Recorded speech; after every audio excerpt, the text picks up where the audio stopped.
Oh no, they're eating the gateposts. Okay, I'm not eating the gatepost anymore. Welcome to WatchMojo UK, and today we're looking at times the diddly squat gang couldn't keep it together.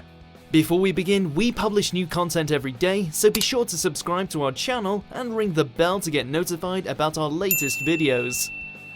Is that not good enough for you, that mess you've done there, and you had to do another mess up there? Yeah, but Sam Mendes called. He's thinking of doing 1918. What was wrong with that mess? Number 10. Radios for chickens. So how do we stop this lot getting... We will have to shut the birds in. What, really? 2022 saw the UK gripped by the country's biggest ever bird flu outbreak. As such, Jeremy Clarkson was instructed to keep his chickens indoors so that his flock doesn't get infected by wild birds flying overhead. There's ways that you can make their lives more enjoyable inside. But he was given some bizarre advice from fellow poultry farmers about how to enrich the lives of the chickens when they're stuck inside. Give them radios. It's impossible to tell whether they're joking, but many poultry farmers do play music or audiobooks to their chickens, and it probably won't hurt. No, you're being silly. No, at home, Cackleberry Farm, every shed has a radio. Have you got any audiobooks that we could play them? They love it. Jeremy was absolutely baffled though, asking them over and over again whether they were being serious. Later, we see that he is indeed playing them audiobooks. Number 9. Mushrooms. Yay! Holy moly! Look at those! In Series 3, one of Jeremy's big ideas was to grow mushrooms. They grow extremely quickly and in enormous quantities at a low cost, so it was definitely a good project. But even he wasn't expecting quite this many mushrooms to appear practically overnight. Look at this! How many we've got? Thousands and thousands. Oh my God, so those are those. After getting his first decent flush of oyster mushrooms, he returned with Lisa and found his underground bunker had been utterly overrun with fungi. Oh wow. It's like a sponge that's mated with a cauliflower. Lisa too was flabbergasted at the volume and at the prospect of selling them. He ended up selling huge quantities of mushrooms in the old lambing barn. Later though, and Jeremy broke down for a different reason. The stench in the mushroom bunker was vomit-inducing after the filter failed. Number 8. Chili tasting. Naga. Naga. You know, you've got to chew it 10 times before you swallow it, otherwise it burns your stomach. Like mushrooms, chilies are another crop that can be a good moneymaker for not a lot of upfront cost. Jeremy's idea was to make chili chutney with his farm-grown chili peppers, so he hired some experts to make some chunky chutneys that he could sell in the farm shop. But there was a problem. The chilies were so potent that they filled the room with fumes, leaving everybody coughing all over the place. I'm 10 feet away from them. Oh my giddy aunt. Okay. But now, John, you're managing to do very well there. You're not coughing. Between coughs, they were laughing at the absurdity of just how pungent the peppers were. It was so hot that Jeremy had to leave the room, and then they made it worse by cooking up another batch. How long have you been here, Thomas? I worked like 9 years. Sorry, I'm out of the costume. Number 7. Wetlands. It's move. I'm not touching anything, and I'm just moving down. Oh, A much earlier project. In the first year on Diddly Squat, Jeremy decided he wanted to create a huge wetlands area in an attempt to revitalise the neglected area of the farm. Why did you have to do a new mess? Why does everybody shout at me all the time? He does this by digging up a hill and absolutely ruining the landscape. Everyone is angry at him, with Lisa berating him, Charlie berating him, and also Caleb when things get even worse.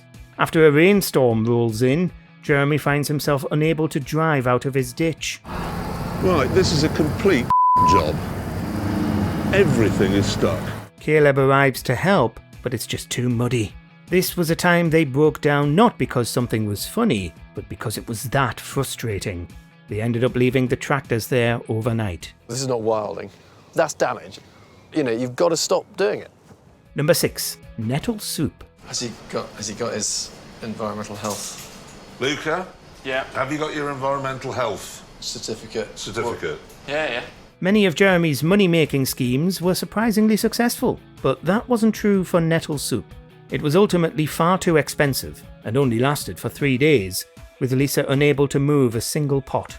Earlier though, when the possibilities were endless, Jeremy wasted no time bantering with Luca about his dubious catering qualifications. That's almost like Lisa said yes, yes.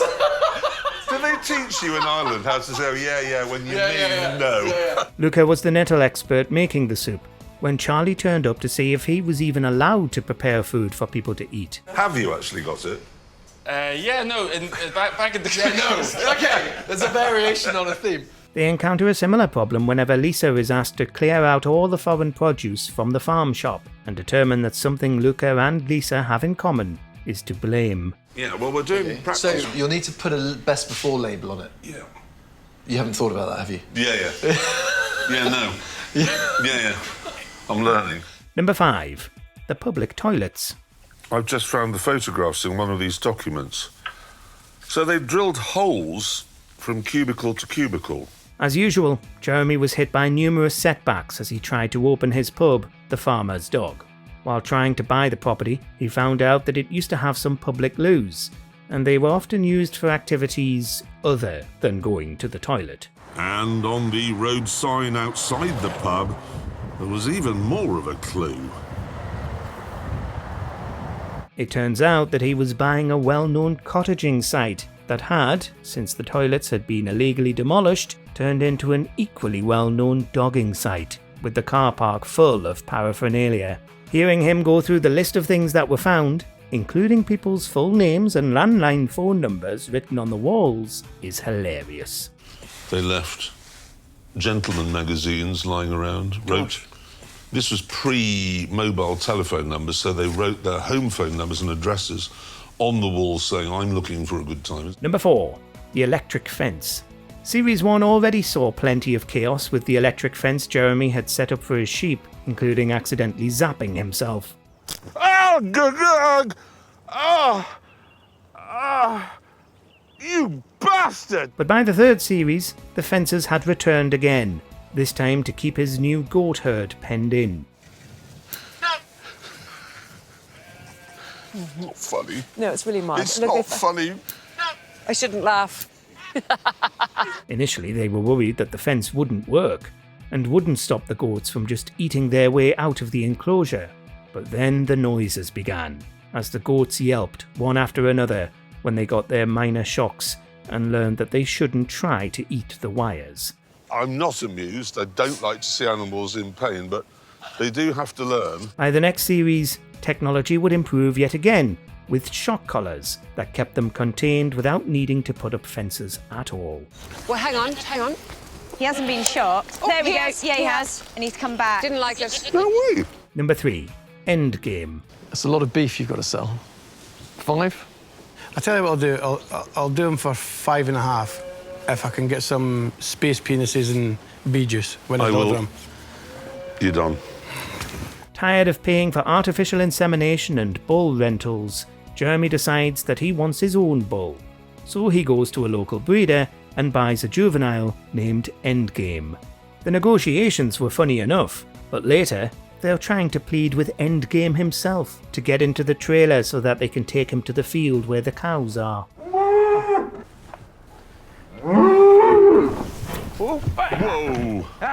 After some trouble, they leave him to calm down, until finally persuading him to climb aboard. Chaos still reigns though, because poor Endgame doesn't know what to do with himself in a field full of eligible young women, and they chase and try to mount him, rather than the other way around. But they're chasing him. Yep. Number 2. Blackberry Picking. The whole wall is moving. We're going to be harvesting a wall if you're not careful here. It turns out that Jeremy's got a hedge full of wild blackberries on Diddley Squat, and he now wants to harvest them. Luckily, they make a machine for that. One that is pulled along the hedge and picks all the blackberries for you, just as long as they can get it past a stone wall. This wall does not stop! But then, disaster strikes. The wall doesn't end. It runs the entire length of the hedge, horrifying Jeremy and Caleb and destroying the rented blackberry picker. Later, Jeremy returns with a hoover, and finds that that's just as good as any piece of expensive machinery. We move to the other side of the vehicle where we find the vacuum cleaner. Simply apply the vacuum cleaner to the Blackberry. Yes! It was an absolute farce. Number 1. Anatomy of a pig. While Caleb's away, Harriet is on hand to help Jeremy with most of the farm work, including educating him about the finer points of pig biology. Look on the bums and you can see the little clitoris.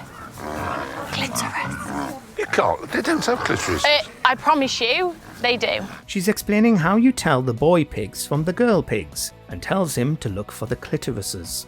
Jeremy doesn't believe that pigs have such a piece of equipment, despite Harriet pointing it out to him and Lisa. The little flicky bit. Yeah. That's the clitoris, and he says you can't see it. They all have them. Look at this one. Yeah, he can't find it either, I can tell you. Cue a slew of jokes courtesy of Lisa about how Clarkson is often unable to find that particular part of a person's body, while he continues to argue that they don't have them. Who says Clarkson's farm isn't educational? I thought. Do you not know what a clitoris looks like? I know, I don't. Have you never found one? No, I know. I know human girls have them. Let us know your favourite Clarkson's farm moments in the comments. How many polls do you get through in a year? Let's bring it. He's very good.